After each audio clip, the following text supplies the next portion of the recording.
got a new update on my phone. I don't know if I like it. It's weird. It's too much.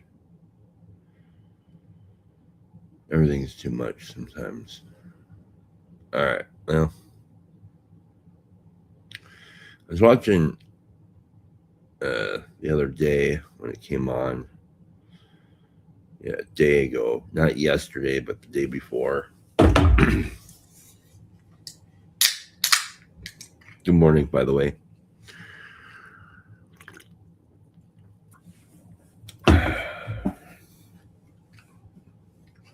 little time. I gotta go get cleaned up and run to the store, then go to church.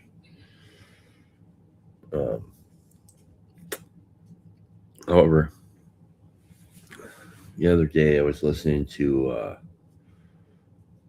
Joe Rogan, Ben Affleck, and Matt Damon, and like I found the first 20 minutes or so really interesting, kind of like in an odd way. Interesting and like, excuse me. And I mean, I guess I've seen this a little bit on Rogan, where when he has actors on,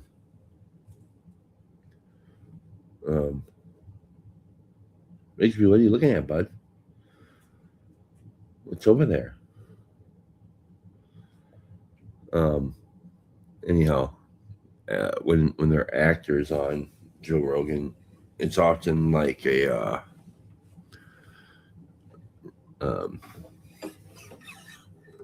remember the good old days, you know,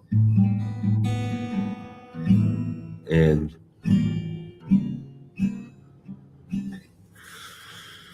it was kind of like that yesterday or a couple days ago when Matt Damon and Ben Affleck were on there.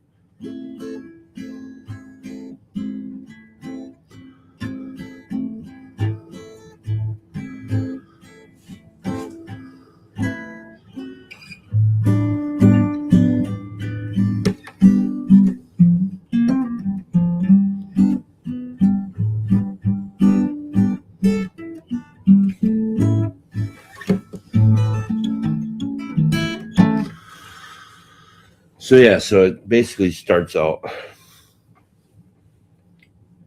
the story about.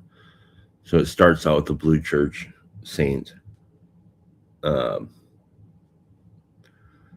Blue Church reformer saint Hunter S. Thompson story, and then it moves into start talking about kind of how he even says this. I can't remember if it was Ben Affleck or Matt Damon, but how church essentially was, or the theater was essentially like church. It was a family affair. Everybody would go to the theater once a week, and and now obviously that's moved out and into streaming services in the house. And it's interesting because, and the other thing, this isn't the only place that I heard it, but on the Joe Rogan show there, and then in a couple of other places, they were talking about this. Everybody keeps like trying to talk about this movie, One Final Battle After Another. I think that's the name of it. One battle after another, and how it's like supposed to be incredible. And all I had to do is watch the trailer, and I was already annoyed with it, you know. And I don't know, how much of that is me and how much of it is propaganda, or how much of it is the propaganda has um, shaped me into being excuse me, the propaganda has shaped me into being um, having ideologies about, yeah, it shaped my ideology, and yeah, so that was on my mind. And because it's like, I don't know, these things aren't first of all, I don't think that my wife and I are the only people who experience these kinds of um,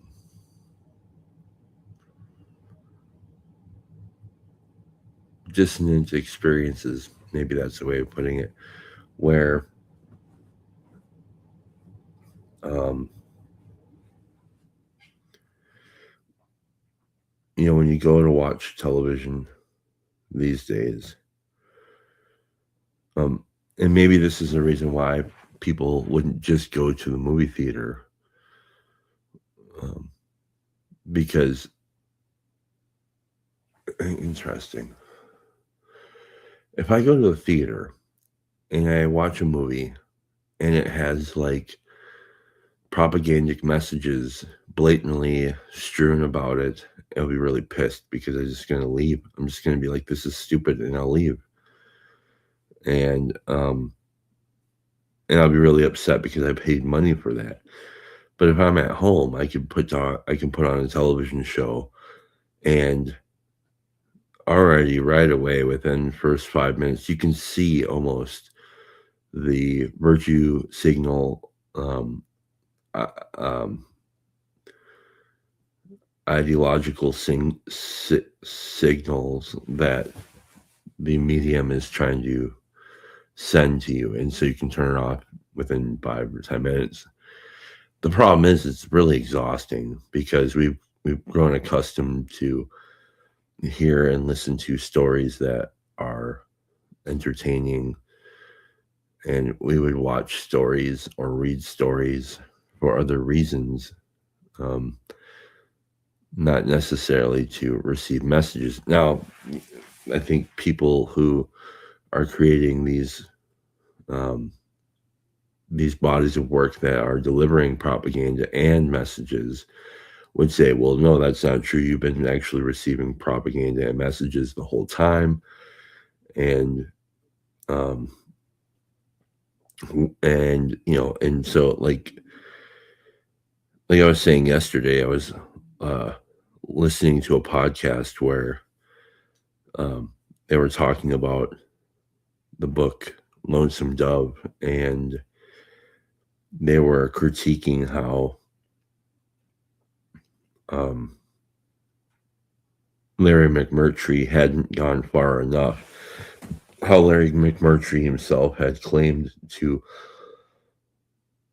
aim a critique at the traditional American Western story, but that in his 1985 um,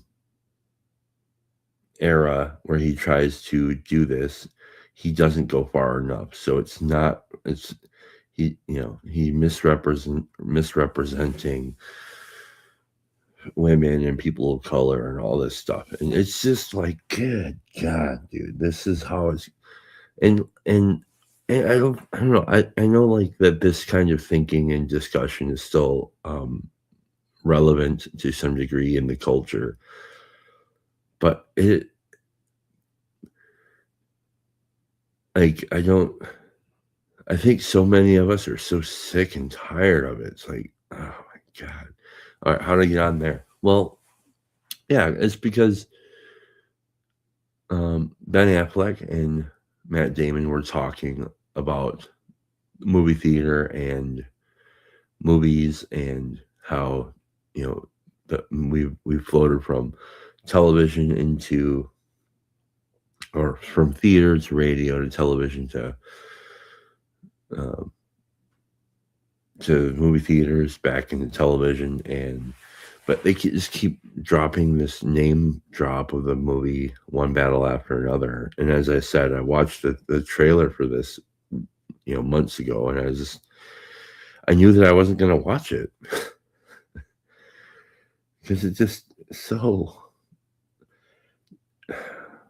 it's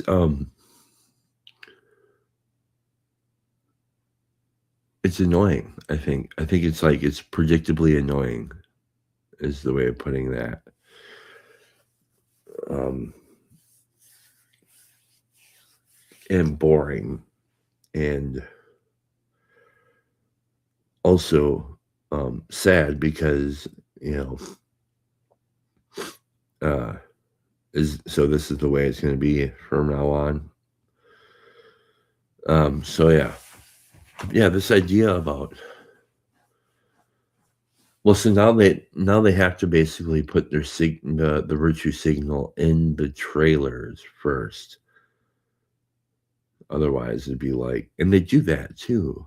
I think. I mean, I think you even saw that back when they did the what was that damn movie with Jim Caviezel, where he's like, where they go and rescue the kids or whatever. That movie. I mean, like the virtue signals are in there too, and in the trailer for that. But even more so, like before you ever got to the theater, you knew about what was in the movie and what side of what it stood on, and they used all this kind of like these internal um, um, discrepancies between the studio and the filmmakers to prop up this whole way of getting attention out about the movie, and they garnered like millions of dollars worth of free advertising, and got a bunch of people to go into that theater, watch that movie, and everybody was saying, or so many folks were saying, it was the best movie they've ever seen. And I watched it and I thought it was just a pile of shit. It wasn't the best movie. It wasn't nowhere near the best movie.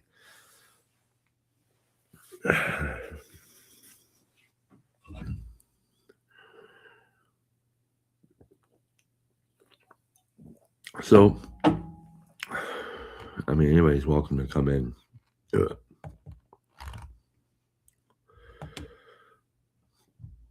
Looks like there's a guy watching. So, copy, paste.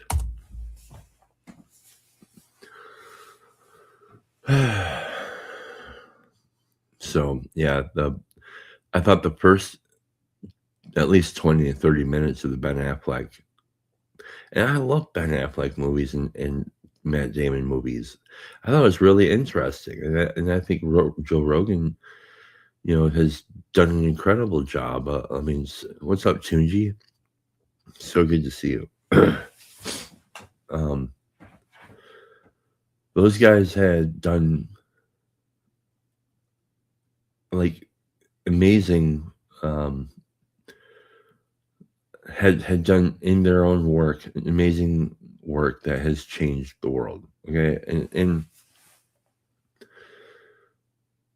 so yeah, it was really interesting listening to at least the first. Because I fell asleep. I put something on that I could take a nap to, and I got about an hour in, but I only remember hearing like the first half hour.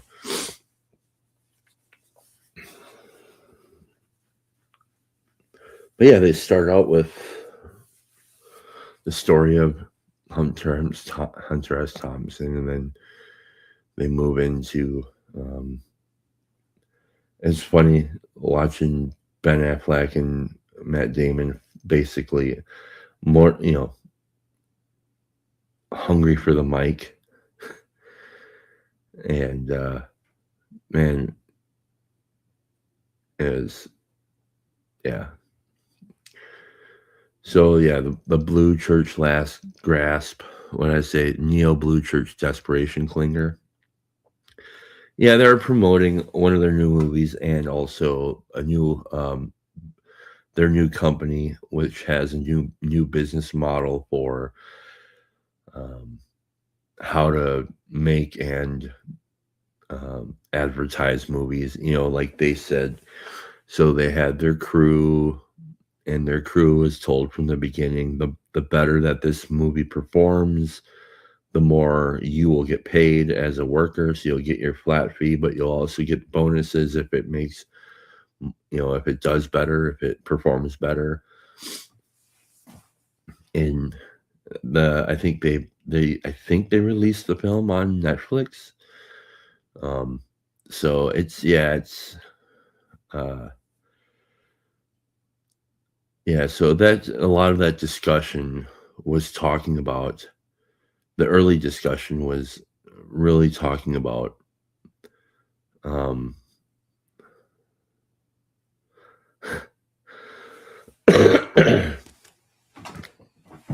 I can really care less. I can't remember the movie. I think I saw a trailer for it. What I was really interested in was the the discussion about um, change in the industry, the film industry, but also um, how that relates to everyday people. And um, so I wasn't really interested in much in like the topics about the films itself as much as the relationship between the public and and the industry, and how those have changed, and our relationship to that, and all that stuff. And so that's what I was thinking about. I was gonna play some, but I don't think that would do well to do that. Um, I think it might. I don't know. Anyways, I was also thinking about because we've talked a lot about this in the past about how uh,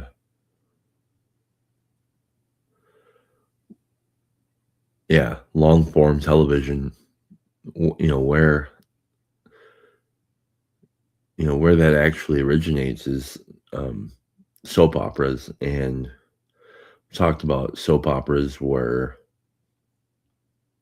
um, produced by uh, dating all the way back to like radio programming before television, produced by, and what I mean by produced is like funded by soap companies like Procter and Gamble. I mean, they had their own production companies. Like if you look in the history of Procter and Gamble and what they were doing, they not only made soap products like Ivory soap and whatever, but they were producing radio dramas, which they called soap operas, which later moved on to television. Which in Procter and Gamble, they're a massive company. They have all of the hygiene products. I mean, you can. I'm guessing you can't hardly go in your medicine cabinet or your cleaning cabinet and look at and not find a Procter and Gamble product on almost every label. It's interesting, and then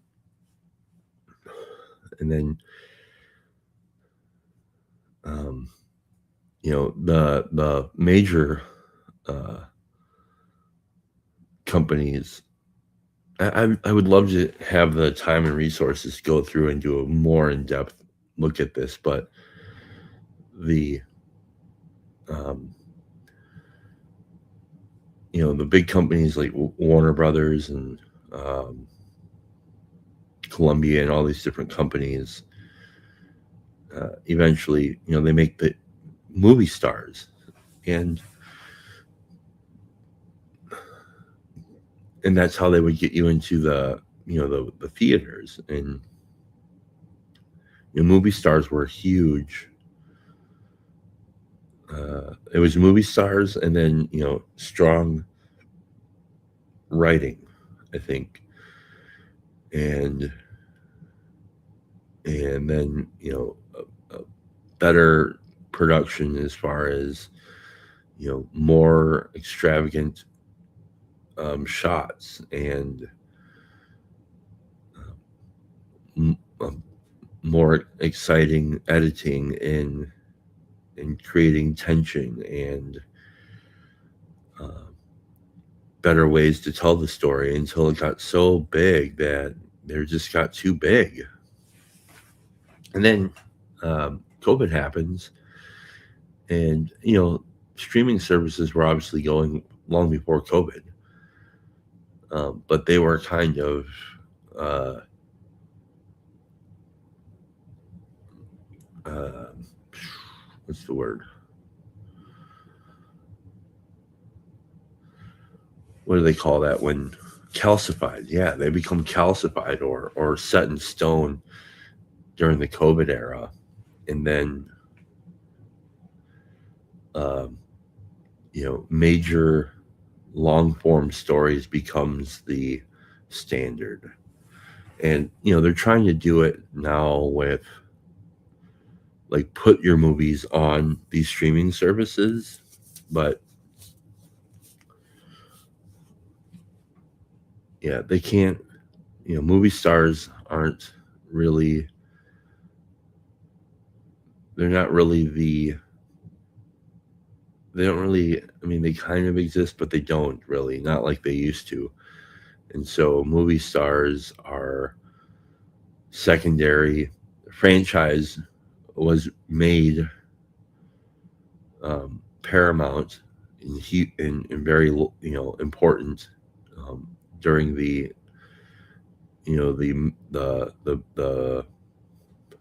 the meta movie experience, where you have like Marvel and whatever, and then and that franchise idea branched out into, I'm trying to think of, like, filmmakers, right?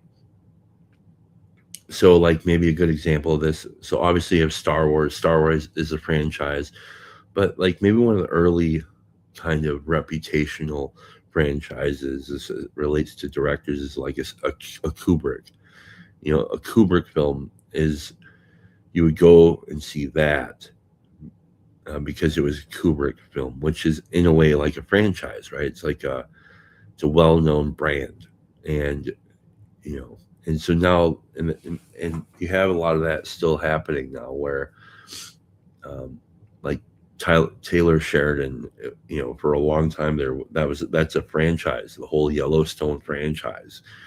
And so um,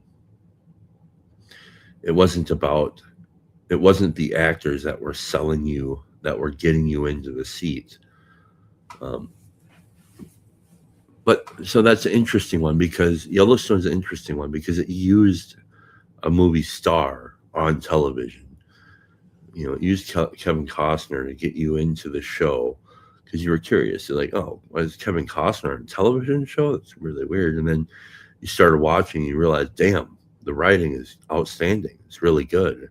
Kind of dark, but it's really good. And then it started to take on its own posture as this, as Taylor Sheridan started making more series, more shows.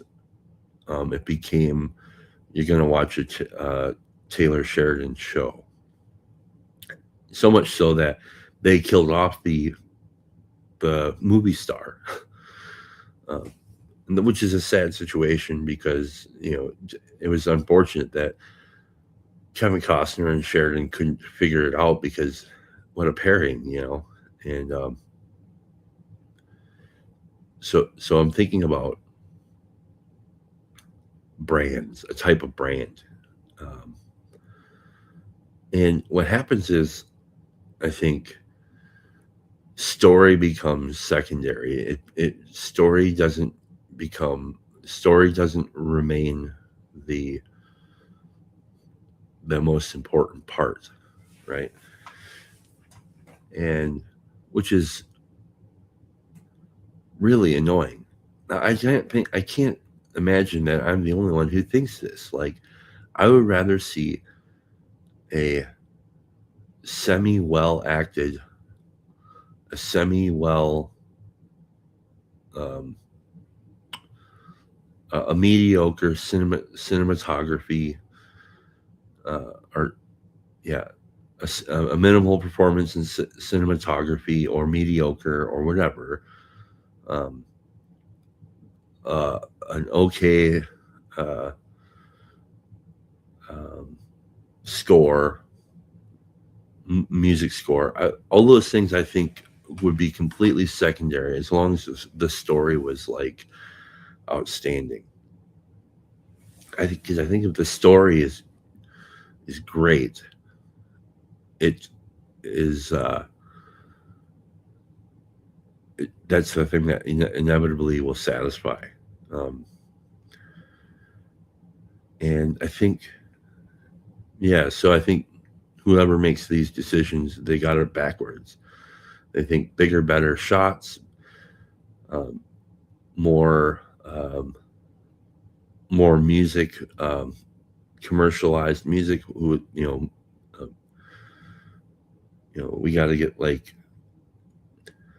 I'm trying to think of an example of this idea is something that when I listen to a lot of reaction channels where they listen to music and they react to the music. They're all like, oh, or whatever. But every time that they encounter like a really amazing piece of music, they'll say, "Man, this should be. This sounds like it should be in a movie." And like as if the movie is like some sort of validating um, entity, and like it'll take a great song and make it even better because it's in a movie. And that's an interesting thing. And so that tells me that music, and I think Forrest Gump was a great example of taking music, popular music, and turning it into one of the characters in the film. And which worked out really well in Forrest Gump. And it worked and it served the story well. It helped tell the story because it assumed that the viewer knew was familiar with the music and semi-familiar with all these different scenarios where every man Forrest Gump is in these different situations, and it helped to tell the story. And I think if that's a good move. You can make it in a film, but if you don't do it right, it looks stupid. And if you're not familiar with your audience, and if you don't make the story the number one part of the experience, then it's just not going to go well. Um, so there's that. Uh, yeah, I'm trying to think of other experiences, like other things where maybe the acting, the actors weren't well known, the cinematography was minimal, but there was a movie. It was actually directed by Fred Durst. It was called The Education of Charlie Banks. Let me see. It had John Ritter's son, I think Josh Ritter. This is way back in like 2009, I think. The Education of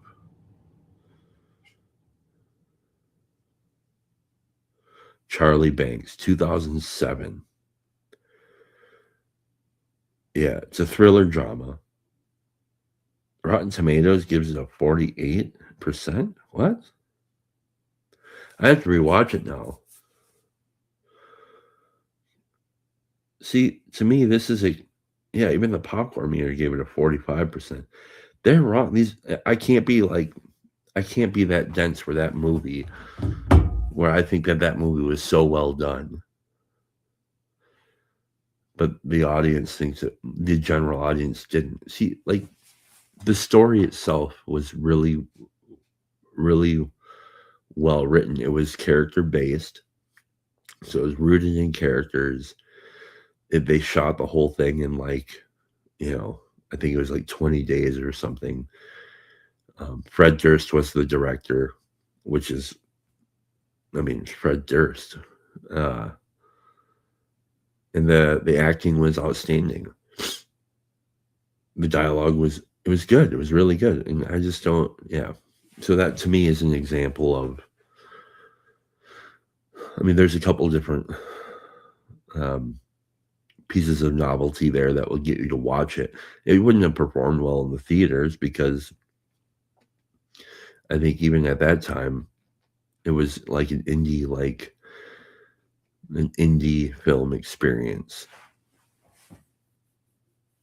Um, all right.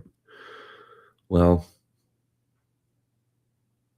I should go. I got to take a shower. Go to the grocery store.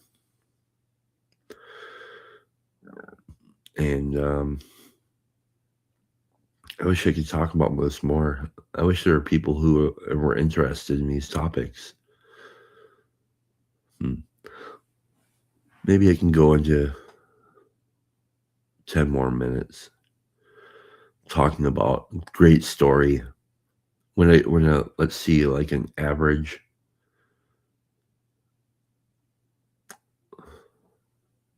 I'm looking at my movie shelf over there. The movie Heat is an interesting example. Now that is an interesting movie.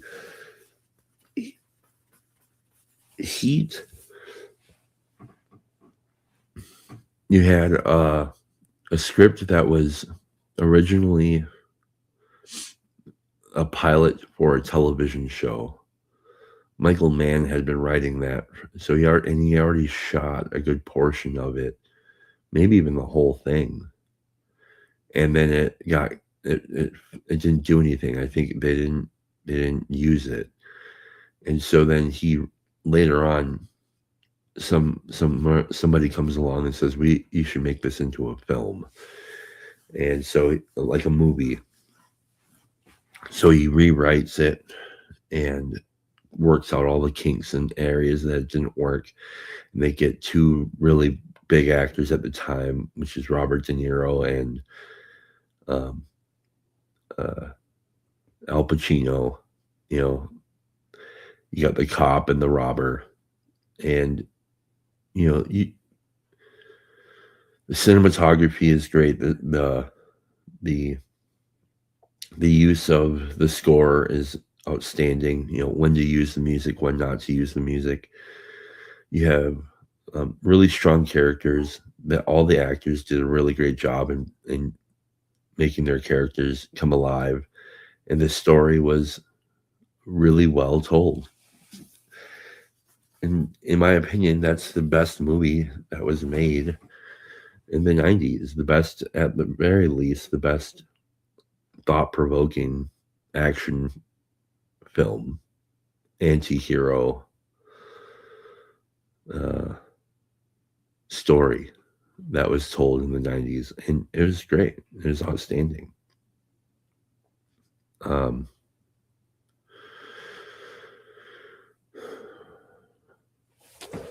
Excuse me. So, yeah, there's that one. And it wasn't trying to do the Tarantino thing. It was doing its own thing. Tarantino was, like, as another example of compelling stories all colliding to tell one story. I mean, I think Pulp Fiction does that really well. It uses music really well. The cinematography is interesting. The There's a consistency across the whole each um, each story within that story. Um, and yeah, it was a good. It was really good. And I think like that at that time when Tarantino was making that film, he didn't have. He kind of like ignored. He's very authentic in that he ignored. Like I don't think he had the constraints of the studio and the unions and stuff like that. So he was kind of doing something against the grain, and you could tell, and it was really great. But yeah, so now you have stories that are told across long form, and I really like those. That would be interesting to see Tarantino tackle something like that. But the thing is like you can do a lot in a short story, I think, like a 2 hour film or 1.5 hour film. You can do a lot in there if it's done well and concise and it aims to tell a good story. Right now we're watching a show called Ann and I we've been watching a show called Shetland. We watch a lot of shows on British television that are detective series shows. Oftentimes, um, they will have, you know, every episode is like an hour long, and maybe a season might even be two episodes long, and they'll use the one episode or the 2 episodes to tell one mystery, and they do a really good job. They can fit a lot in there, and it's very pointed. And but then as the show grew older, I think we're in season 6 now. They're going to tell one mystery over the course of 6 um, or 7 episodes, and it can become too much. Like and they don't follow the rules that you generally would follow when you're telling when you're either watching or telling a detective show, you want the viewer to feel like they're also solving the mystery, and that they're keeping ahead of it, right? They're every every character, every scene is giving you a clue, and you get a feeling from watching it. And, it makes you feel like you're part of it, and that um, you're actually part of the storytelling. Well, sometimes, like in this particular show, in the Shetland, like the end of the thing, like the conclusion or it's like has nothing to do with the beginning at all, and it's like what is that? Why are we doing that? And um, so that can happen often in some of these kind of uh, far out there. I mean, a really great, some of the best long form television. Or you can do like what like Ozark did and tell a really strong story for the first 3 seasons, and then the last 2 seasons just completely lose the lose whatever the magic was, and then it makes all the rest of it so bad and and annoying. But like, okay, so a good example of a long form that did it well, I think, the first season of Detective, what is that? With Matthew McConaughey and Woody Harrelson, True Detective, the first season, very good, very very good, strong story, big actors, very talented actors, good cinematography, all the right tension throughout the whole show. I mean, it's just outstanding. And then another one I think is Better Call Saul was an outstanding 5 seasons, but they had, and that's uh, an offshoot from Breaking Bad, which was great. Breaking Bad was really great, and in Breaking Bad, I think they really experimented with a lot of interesting ways to tell the story with compelling cinematography, um, interesting editing, music, all that stuff. Strong story, consistency across the board, and then and then with Better Call Saul, they had all those tools that they learned how to use and develop from Breaking Bad, and they were able to use that strength to tell a new story in Better Call Saul, which I think is a better show by far, one of the best I've seen. Um, so that's a good one so far. The show called Blue Lights is outstanding. Particular season 3 is really good. Uh, British television is a lot better, I think, because they're not afraid to um, invest in these really good characters, and then if the story calls for that character to be um, eliminated from the story, then they'll do it, and it makes for a interesting experience in watching those shows. So a good example of that one is The Unforgotten. I think they're in season 5 now or 6, which we haven't got to, but like the first three or 4 seasons are just awesome. So, well, I've just rambled for like 42 minutes about television, all because, well, I think I rambled about good stories. Yeah, we love good stories. Oh, the best. Hmm.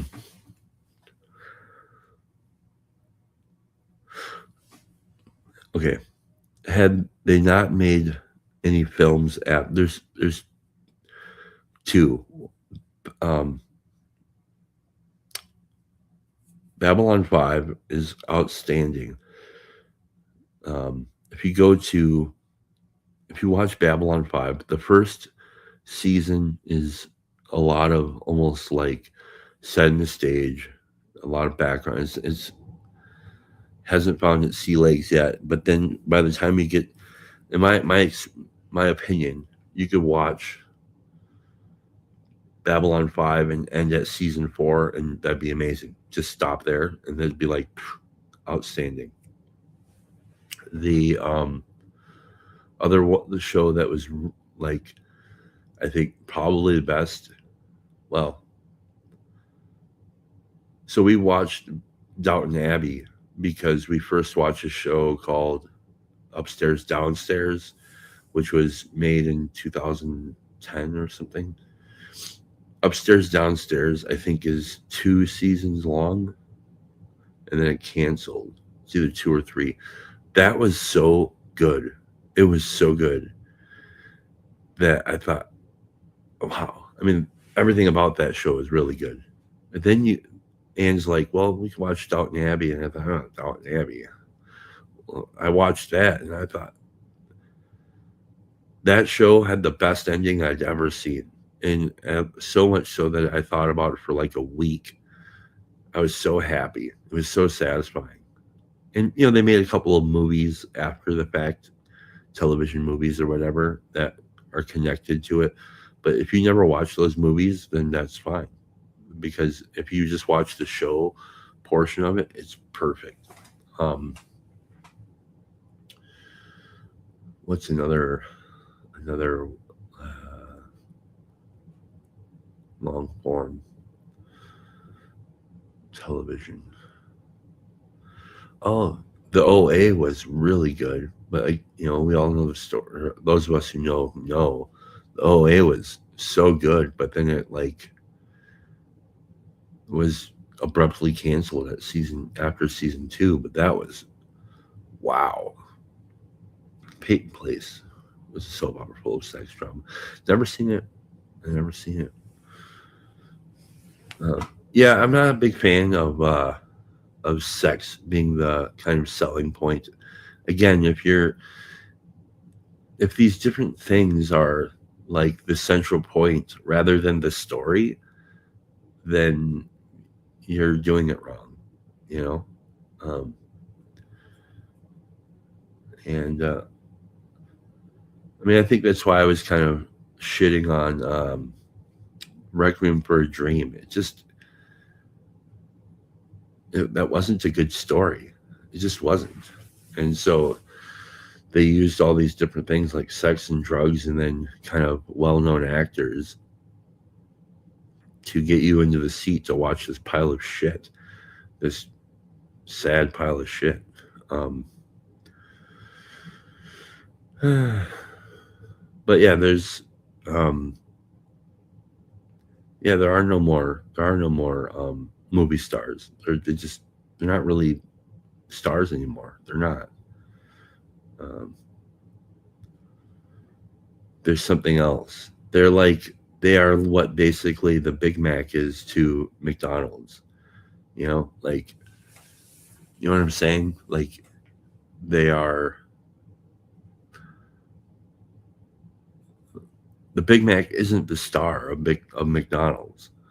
You know, the star of McDonald's is McDonald's itself these days. It's the franchise, and it's like it's yeah. So all right, I'm gonna go now. Have a good day.